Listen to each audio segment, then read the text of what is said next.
Yeah, thank you, Melissa, for the introduction. Actually, I remember it was back in 2015. That's the first time. That's when I moved to San Francisco from New York, and that was also the first time I gave a talk at USF, and at the I think it's the China Studies program Melissa was organizing, and that was before my graduation while I was still writing my dissertation. And then I'm so glad and I'm grateful for this opportunity to share the work. The book is based on my doctorate dissertation. So it's kind of at the beginning when we're still in the process. And then here I'm presenting the end product to the USF community. So let's get started. Silence in Shanghai, language and identity in urban China. A bit overview. So Shanghai is a city of 24 million people. And then when you think about what does it mean to be a person of Shanghai, or in Mandarin Chinese, 上海人, is that because someone lived there or they have the legal residency, or if anyone is in China studies has the household registration status or 户口 associated with Shanghai? Or is because these people, they are able to speak the vernacular or the Shanghai dialect, Shanghainese, there's various terms to call it. Here I call it Shanghai dialect, following the central government's categorization or classification in terms of difference between language and dialect. So my exploration of the definition of Shanghairen is situated in the broader context of state policies in terms of language or language use, urban redevelopment in Shanghai, and then internal migration policies.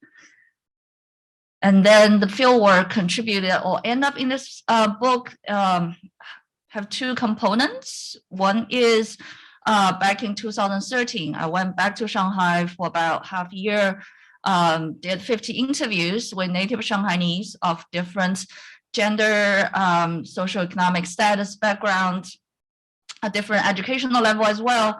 And then I went back 2017 to do a follow-up research, mostly interviews with highly educated internal migrants, because I want to tell the story of a city, as I mentioned, 24 million population.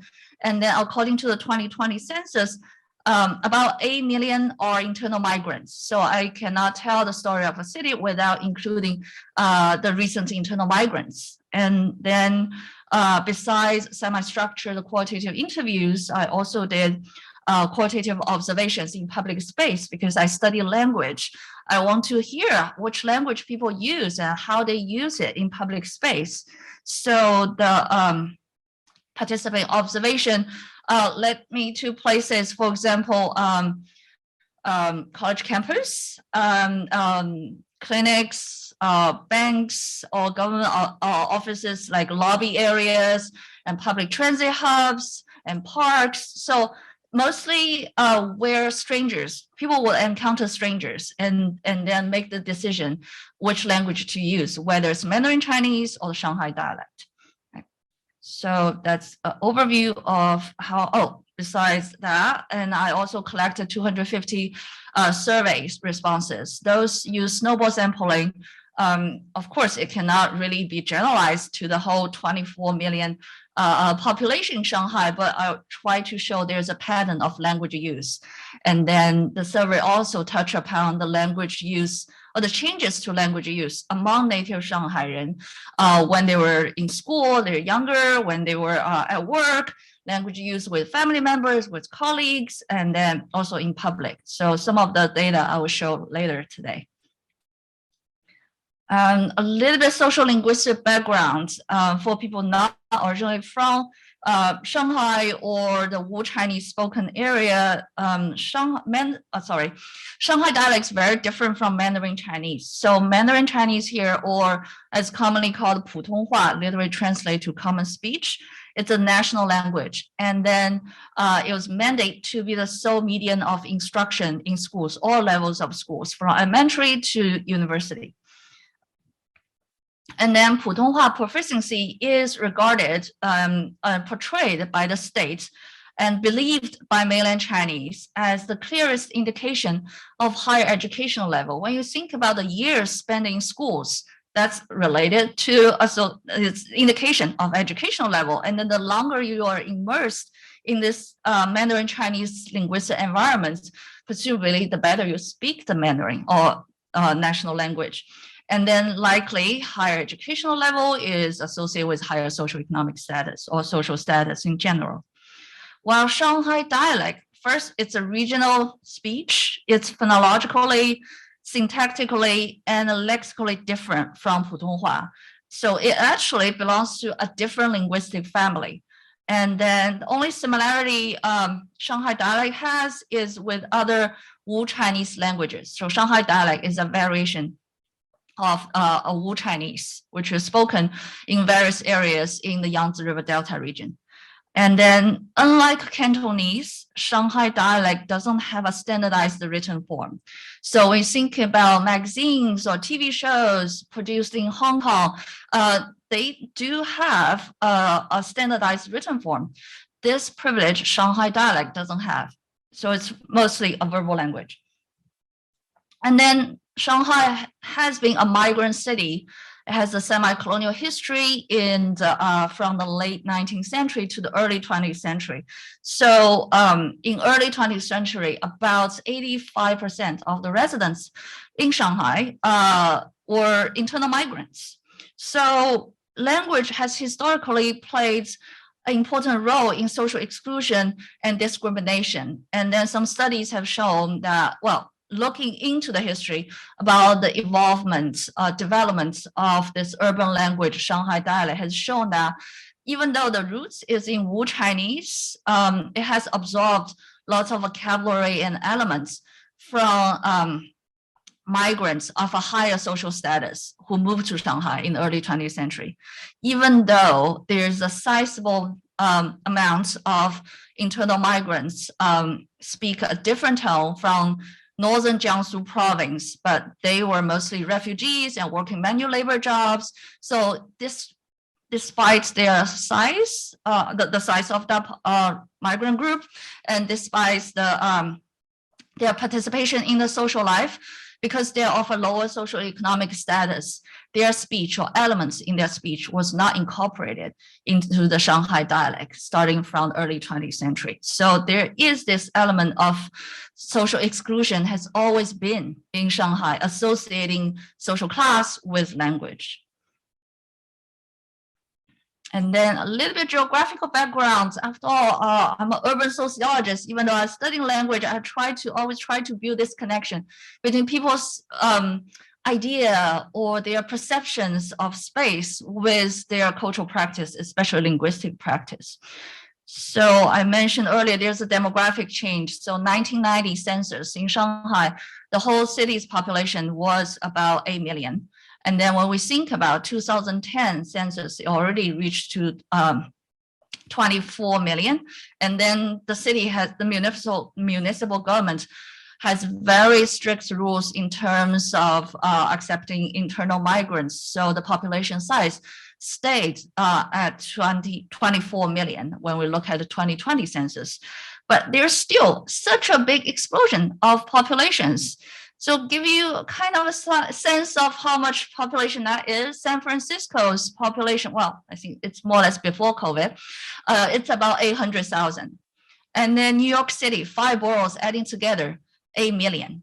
And then Shanghai's population is 24 million, so 3 times of New York City. And then, so the demographic changes, but also change to the urban landscape. When I try to tell the story about people's claim of a local identity and then attachment with the city, what has changed to Shanghai since the 1990s to actually 2015? There are 2 maps on the screen now. On the left-hand side is the district map. As you can see in the center, it's almost like a heart shape. It's the Shanghai proper. That was the previous urban Shanghai. And then all the other used to be rural counties surrounding Shanghai, for example, north of it, Baoshan, or south of Shanghai proper, Minhang, those were used to be rural counties. And then you can see there's this year underneath all those names of the counties. That was when the city rezoned all these rural counties to be urban districts. And then so in a way, urban Shanghai has expanded, has exploded to such a big scale. For people who grew up in Shanghai like me, it's really hard to perceive like the boundary of the city. And including when you see there's the island, Chongming Island. It used to be farmland. And during the Cultural Revolution period, lots of youth in Shanghai were sent from Shanghai proper to Chongming Island to learn farming. And now, since 2016, it's an urban district. So that's how disorienting native Shanghainese would feel. And then let's see the blow-up map on the other, on the right-hand side. That shows the districts. So previous urban districts within Shanghai, municipal Shanghai. And then you can see there's the green and the kind of the red purple marking of it in the central area. So the district in the kind of the heart or the core in central Shanghai is called Jing'an district. It's tiny, right? And then the green highlight shows it has been merged with the district Jiabei in 2015. So during the urban redevelopment process in Shanghai since the 1990s, lots of people, like I should say, according to the Shanghai Statistical Yearbook, more than 1 million households has been displaced from central Shanghai to the peripheral. So the land could be made available to build central business districts, elevated expressways, urban greenery, or subway stations, or commercial areas. So more than 1 million households have been displaced. And then in that sense, if you want to manage the urban population in a fairly efficient way, it's logical to merge districts based on the decreased population size. However, those mergers didn't take into consideration how every district have a different characteristic. When you think about San Francisco, you're like, okay, people living Pacific Heights or living Marina, you have this stereotypical image, and people living Mission or people living Castro. So each district in San Francisco, you would have this associate different images. That's the same thing in Shanghai, not just about the urban culture or the inhabitants. Didn't turn on, sorry. I think the computer decided I've talked too much about this slide. I'll quicken up. Every district have its own character, and then those characteristics were based on the semi-colonial history 100 years ago. So people associate their social status also with the neighborhood they live in. And then, so we can see the Jing'an and Jiabei were merged in 2015. And then the red highlight, Huangpu and the Luwan districts were merged in 2011, while the Nanshi district was already part of the Huangpu district. So why I highlight these three? The Nanshi district used to be the so-called Chinese city. The only jurisdiction in colonial, semi-colonial Shanghai were under the Chinese government. Feudal China government. And then the Luwan district was the former French concession, while the Huangpu was managed by the municipal council, which was co-chaired in a way by UK and the US. So how different those districts are, you were thinking, well, it just merged a neighborhood like real estate deal, is that the power outlets in the Luwan district, it was a French concession, right? It's 220. And then the power outlets in the Huangpu district, because it's US, it's 110. So just you cross the street, the power outlets outside it's different. So that's just shows historically has quite some difference, and people attach their identity to a different neighborhood or district they live in. So these have been all changed, how disoriented Shanghainese would be. And then how do I understand all these changes? How do I link all these together? In my project, a few analytical framework or concept I'm going to introduce here. One is Poshansky's environmental psychological concept called urban place identity.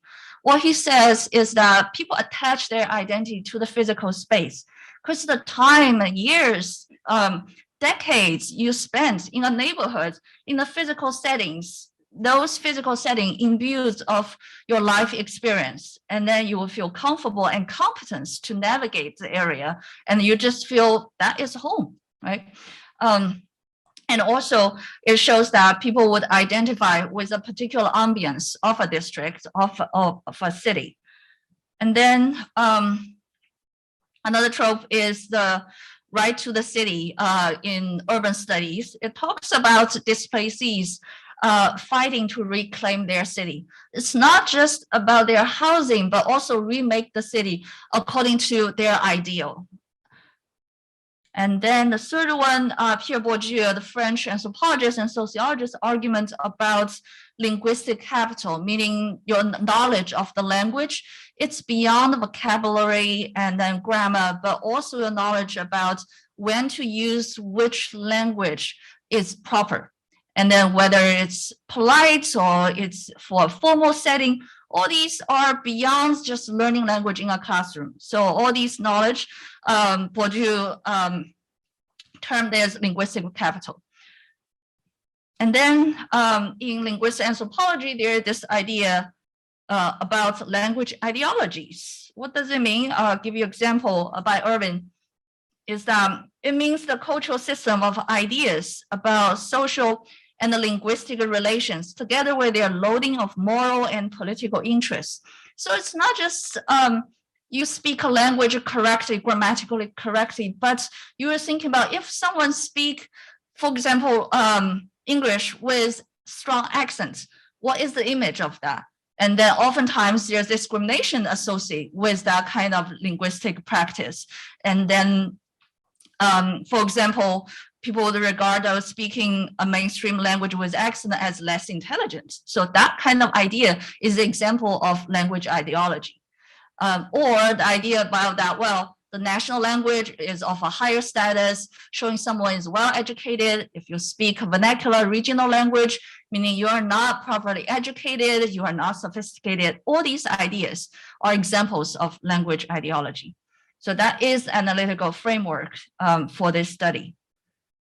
And research questions, very briefly. So has been studies since the 2010s indicating there is a general decline of Shanghai dialect proficiency among native Shanghainese, the younger generation.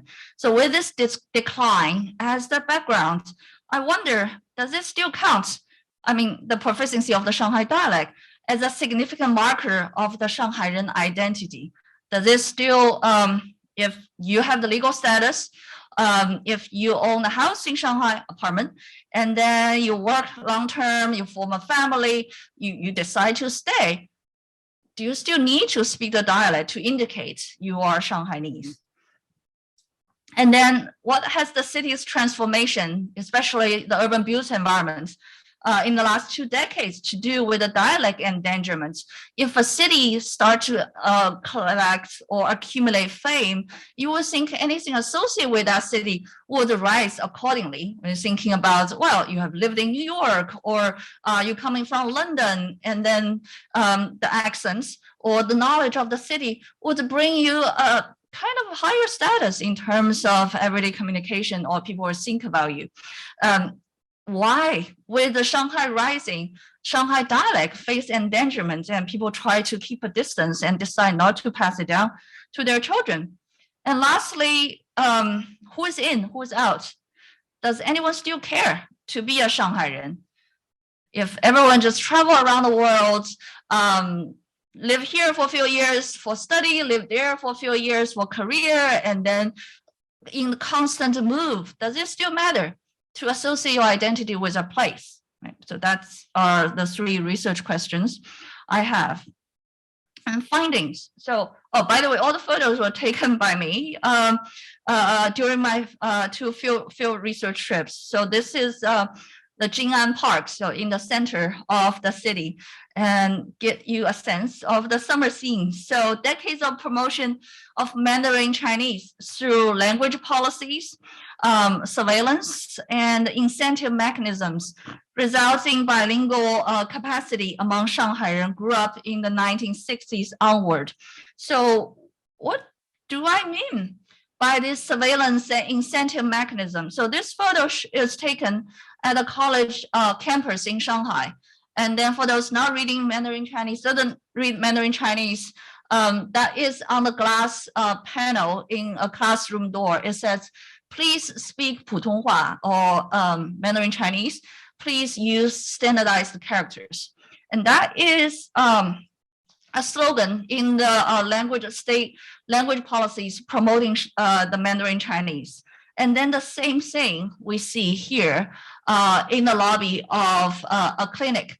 And then it's at the reception area facing the lobby. And so those signs can be found in public, in every public locations, banks, clinics, and classrooms, and of schools of different levels, and then recreational settings, for example, a theater.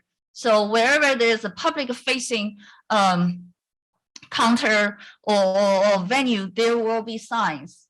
So it kind of almost a Foucauldian panopticon, like just reminding you everywhere speaking Mandarin Chinese. And then, so here is from my survey data shows what is language practice. Here, this coming from 250 surveys with native Shanghainese. So most of them are Shanghai dialect and the Mandarin Chinese bilingual. And you can see that at the government agencies, healthcare facilities, retail settings, leisure venues like theaters or movie theaters, concert halls, gym, or public transit hubs. Predominantly, people either solely use 普通话 Mandarin or mix with mix, meaning mix 普通话and Shanghai dialect. And at government agencies, if we add it together, it will be more than 70%. And then healthcare facilities, more than 65%. Shopping, leisure, and then public transit. We can see it's almost all these categories will have more than 2/3. People use either predominantly 普通话 or solely 普通话. And then so the third column, solely Shanghai dialect, it hovers up about 10%. And usually people choose that are of older generation who do not speak 普通话 that well. So you can see, kind of get a sense of the public scene, like what you'll be able to eavesdrop in public from my observation, actually alive with the survey results. So that is the linguistic scene in Shanghai. And then, so highly educated middle-class Shanghaian, they occupy the majority of people are interviewed, though they are being second or third generation migrants themselves, right? I mentioned in the early 20th century, 85% of the residents in Shanghai, they were migrants. And then the current generation, people in their 30s and 40s, they will be the children or grandchildren of the first wave of internal migrants settling down in Shanghai. And then because they are highly educated, they have achieved certain socioeconomic status, they feel comfortable and secure in their position, and then they tend to see themselves as capable of judging who counts as Shanghairen based on language choice and the competence. So they feel like we are the owners and we can decide who counts, who doesn't count. And then in a way, they feel the right or entitlement to discriminate. And then give you an example. So Jerry, college educated, he was in his mid-30s when I interviewed him in 2013. He showed this ambivalence in his ambivalence is representative of other Shanghairen or native Shanghairen I interviewed. So here, there's a direct quotes. He said, firstly, whoever can speak Shanghai dialect is definitely a Shanghairen. I mean, whoever can speak accent-free Shanghai dialect, you can identify that person as a genuine Shanghairen. However, it is not necessarily true that those who are unable to speak the dialect are outlanders, or in the Mandarin term, 外地人. I regard those with Shanghai 户口 legal status, living in Shanghai for years and having no intention for leaving as Shanghairen. But at the level of acceptance, I only recognize those who are able to speak the dialect. I would regard them as Shanghairen from head to toe. Otherwise, the recognition stops at the surface. In the Shanghairen circle, if you speak Putonghua, it will still be very difficult, if not impossible, for us to accept you as a Shanghairen. End quote. So we can see this kind of the layered response, and he was actually kind of thinking back and forth how much I can define the criteria of a Shanghairen. And as we know, for people who speak more than one language, it's very difficult to achieve the accent-free status. And then even English, you can say, well, that person has a British accent. Is that accent-free English? No, it's not. So there's a lot of value judgment here. And then he does mention the legal status, and then living in Shanghai for years, presumably earn quite expensive housing. And then, but at the end of the day, so for native Shanghairen like Jerry, if at a friend's gathering, at a social setting, because one of the participants is not a Shanghainese or Shanghairen, the whole group need to switch to Mandarin Chinese.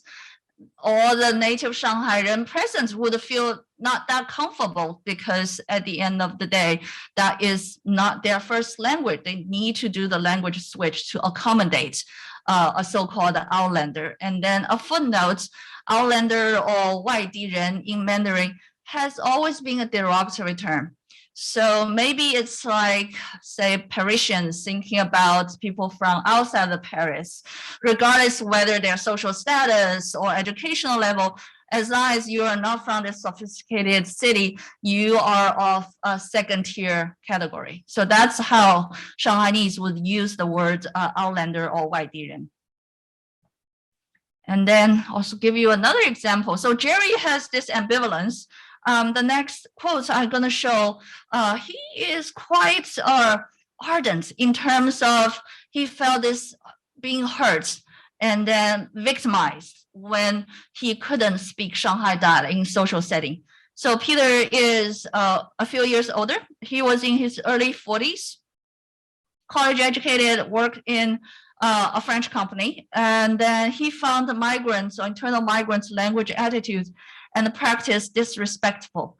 He said, their attitude is, quote, I don't understand Shanghai dialect, so no one is allowed to speak it when I'm around, even though the communication is between Shanghairen and I'm not part of it, end quote.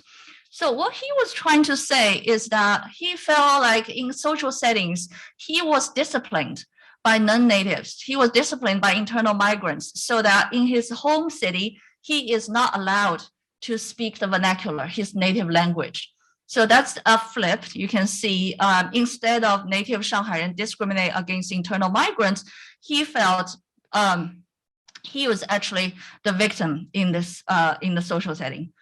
And then, so these are the stories from native Shanghairen. I'm gonna present two quotes from interviews with internal migrants. Again, highly educated professional.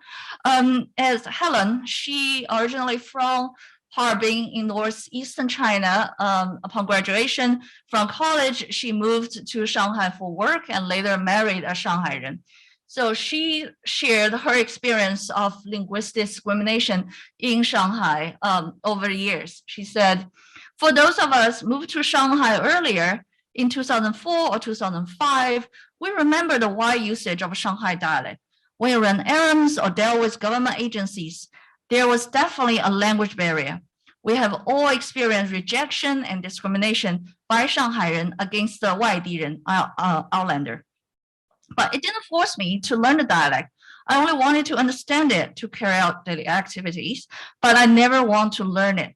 So against this backdrop of the widespread linguistic discrimination against internal migrants, someone would, for example, street vendors, they would pick up a few phrases in Shanghai dialect for the business in the neighborhood, communicating with the older generation Shanghainese.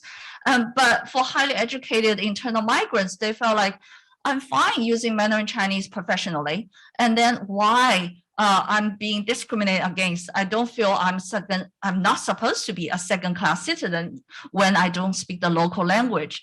So when some migrants would be more pragmatic to learn a few phrases in Shanghai dialect. Highly educated migrants like Helen totally rejects the practice or totally reject this idea of learning Shanghai dialect, because in her mind, speaking Shanghai dialect is associated with bigotry and hostility. So why she would want to learn it when now, because more and more Shanghainese are using Mandarin Chinese under the overall state policies pushing and promoting Mandarin, the overall linguistic environment has been more favorable and less discriminated against Mandarin speakers. Then last quote, before introducing the last quote, I want to mention one concept that's what I find will be useful to thinking about the Nun attachments experienced by internal migrants in Shanghai. So lots of them, they have their household registration status or hukou remain at their birthplace. Either it's second, third tier cities or place they went to college. And then they applied and acquired a resident permit issued by the Shanghai municipal government based on their job or and property owned, so they can work, they can live and work legally in Shanghai, and also entitled to a slew of social benefits because of the resident permit. And then lastly, for those better off or well off, they apply for permanent residence in foreign countries. And then here's the example, Margaret. She's an upper middle-class woman originating from inland China. She described her wealthy friends who acquire American permanent residency through the investment-based EB-5 program. So since November 2019, the bar to apply for that program has increased from 500,000 to 900,000. So when I asked her, like, oh, what do you think about being a Shanghairen? How about you, and do your friends care? And then do you guys want to get a Shanghai hukou and stay here because you guys have lived here for 20 years? And she says, well, it's much easier to make money here than abroad. Of course, she's describing her friends, they don't want to migrate to another country, but rather they prefer to live here in Shanghai. They regard the green card as a security measure just in case.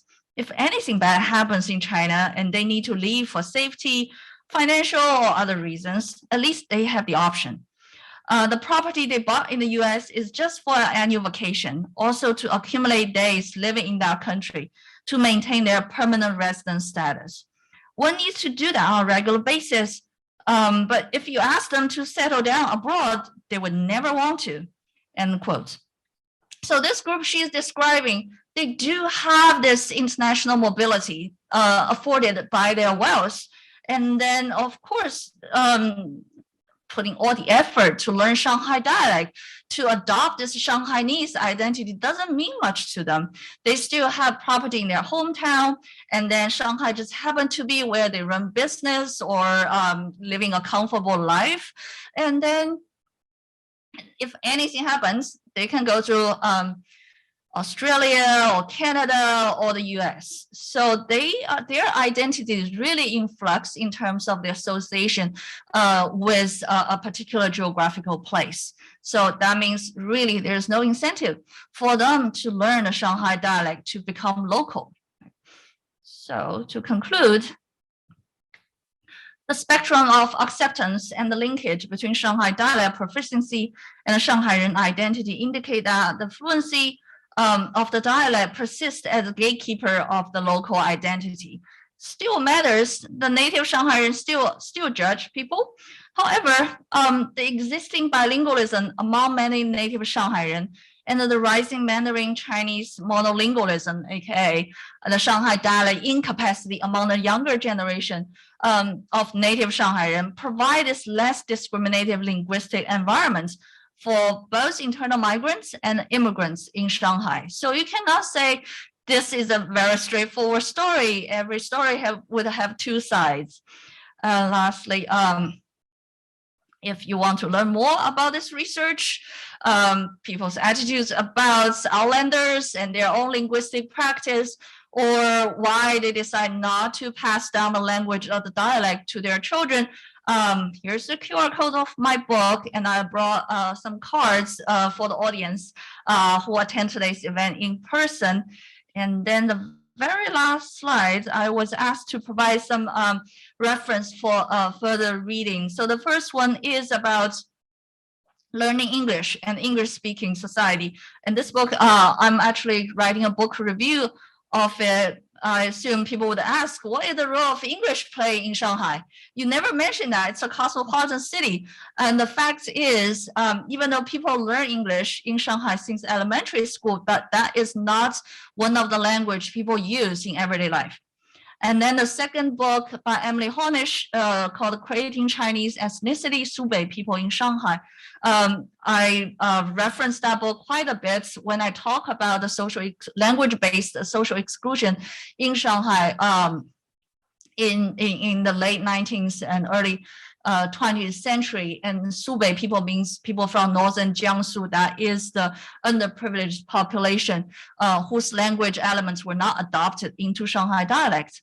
And then the third one is about, it's a journal article in terms of Shanghainese association with space, how they put lots of effort in terms of interior design of their very cramped dwelling before the urban redevelopment, waves of urban redevelopment projects. And it just shows how much they kind of articulate this localness, not only through language, but also aesthetic taste manifest in interior design.